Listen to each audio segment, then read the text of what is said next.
여러분 안녕하세요. 그냥 지나치기 쉬운 성경 이야기 성경 비타민 시간입니다. 우리가 성경을 읽다 보면 그냥 지나치기 쉬운 말씀들 가운데 그 말씀의 배경이나 또는 말씀에 숨겨진 뜻을 발견할 때 더 깊은 묵상과 또 더 풍성한 은혜를 만날 수 있는 말씀들이 있는데요. 오늘은 주제가 우리 형 예수가 미쳤다니. 조금 다루기 부담스러운 주제이지만 실제 예수님의 동생들은 예수님을 미쳤다고 생각했던 것 같습니다. 도대체 어떤 일이 있었을까요? 예수님을 바라보는 형제들의 눈은 그렇게 고깝지가 않았습니다. 예수의 친족들이 듣고 그를 붙들러 나오니 이는 그가 미쳤다 함 일러라.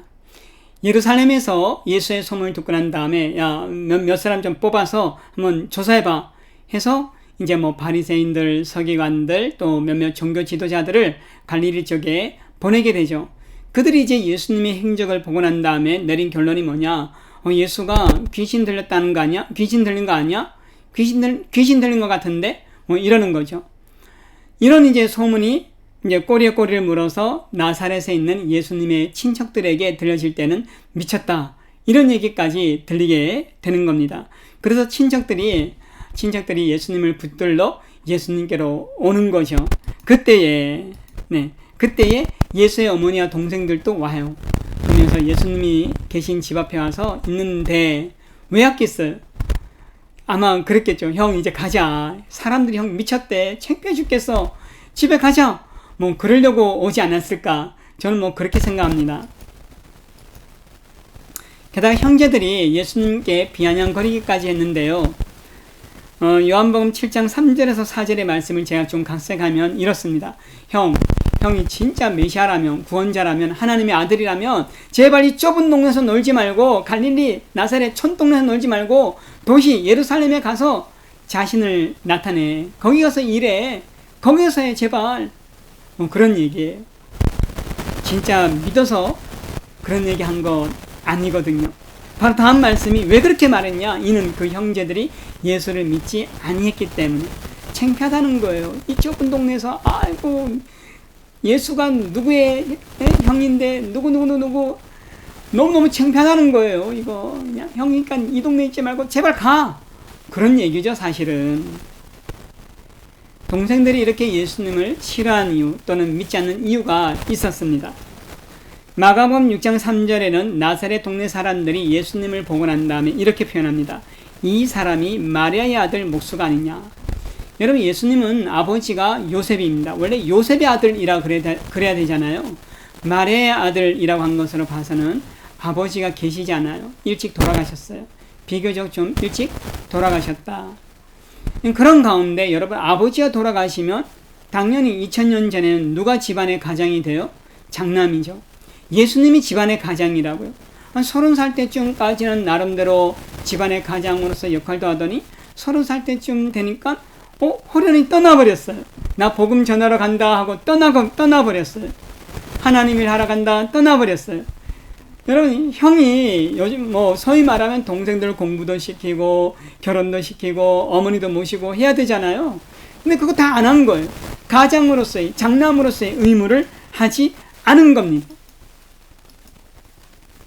얼마나 마음이 섭섭하고 형이 또 형하고 관계를 끊고 싶고 하여튼 형하고 연관 지어지는 게 싫었던지 십자가형 집행 장소에도 나타나지 않았어요. 여러분 이 모든 유대인 남자들은요 예루살렘에 와야 돼요. 언제? 6월절에. 지금이 6월절이잖아요. 십자가형 당한 때가 6월절이거든요. 와 있었을 거예요. 그런데도 그 자리에 안 오잖아요. 예수님의 옛자하고도 연관 짓기 싫은 거죠. 그러나 여러분 이토록 예수님을 미쳤다고 생각하기도 하고 비아냥거리고 연관 지어지는 것도 싫고 했던 그런 동생들에게 기막힌 반전이 일어납니다. 그 반전이 뭘까요? 바로 사도행전 1장 14절에 예수님 승천 이후에 제자들이 마가의 다락방에 모여서 열심히 기도하는데 그 자리에 어머니와 예수의 아우들도 있었다는 거예요. 아우들도 여러분 기가 막히지 않습니까? 아우들의 이름은요, 야고보, 요셉, 유다, 시몬. 왜 아마 더 있을 수도 있었어요. 마가복음 6장 3절에 나오니까 참고하시고요. 네, 어디 그뿐입니까? 예수님의 바로 밑에 동생 야고보는요, 예루살렘 교회의 지도자로 또 이방인 선교의 중재자 역할로 핵심적인 일을 하는 사도가 되었습니다. 뿐만 아니죠. 신약성경 야고보서를 기록하기까지 했다니까요. 네, 도대체 어떤 일일까요? 어쩐 일일까요? 아마 이 일은 십자가 죽음과 예수님의 승천 사이에 어떤 일이 있었을 거예요. 그 일이 무엇일까요? 그 일이 바로 그렇죠. 부활이죠. 부활. 고린도전서 15장 3절 이하에 보면 바울이 이렇게 말합니다. 그 부활하신 몸을 주의 형제들에게도 보이셨으며, 여기서 주의 형제들이 누구냐면 예수님의 동생들이에요.